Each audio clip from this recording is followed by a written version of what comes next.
BRS కార్యకర్తలకు తెలంగాణ ప్రజలకి అందరికీ ఒక్కటే విన్నపము, దయచేసి ఈ అరాచకుని పాలనలో, ఈ దుర్మార్గుని పాలనలో ఏ ఒక్కరు కూడా భయపడాల్సిన అవసరం లేదు. అరాచకంగా ఈ శశిధర్ గౌడ్ని అరెస్ట్ చేయడం, ఒక దొంగను అరెస్ట్ చేసినట్టు డోర్స్ అన్ని బలగొట్టి ఈ చిన్న పాప కళ్ళ ముందలే వాళ్ళ నాన్నని తీసుకుపోయి గేటు బయట ఎత్తేయడము, ఇవి చూస్తూ ఉంటే ఒక మూర్ఖుడు తప్ప ఒక ఆలోచించి చేసే నాయకుడు కాదు ఇది, ఒక మూర్ఖుడు చేసిన పని. సో దయచేసి మీ అందరిని కోరేది ఒకటే, ఎవరూ భయపడాల్సిన అవసరం లేదు. 100% బీఆర్ఎస్ పార్టీ శశి వెనక నిల్చొని శశిని తీసుకొచ్చి మళ్ళీ తప్పకుండా ఈ తల్లిదండ్రులకు అప్పచెప్తాము. తల్లి ఆవేదన చూస్తూ ఉంటే కనకరించలేని మూర్ఖుడు ఈ ముఖ్యమంత్రి.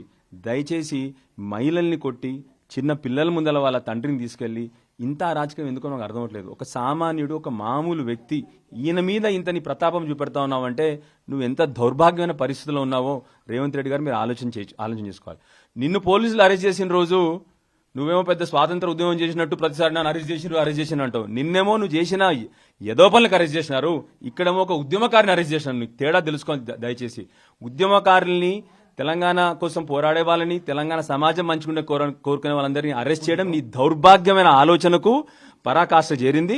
100% తెలంగాణ ప్రజలు అతి తొందరలో మీకు బుద్ధి చెప్పే సమయం వస్తుంది.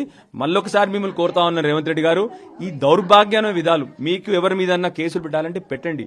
చిన్నపిల్లల్ని కొట్టి, పెద్ద మనుషుల్ని కొట్టి, మహిళల్ని హింసించి చేసే రాజకీయం ఏం రాజకీయం అండి? మగవాడిని చెప్తావు కదా, నేను మగవాడిని చెప్పుకుంటావు కదా, ఈ చేసే రాజకీయాలు మగవాళ్ళు చేయరు. దయచేసి ఆలోచన చేసి ఎందుకు ఈ అబ్బాయిని అరెస్ట్ చేసావో ఒకసారి ఆలోచించుకో.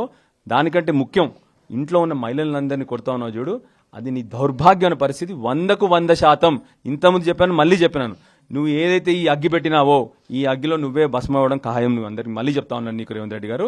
జై తెలంగాణ.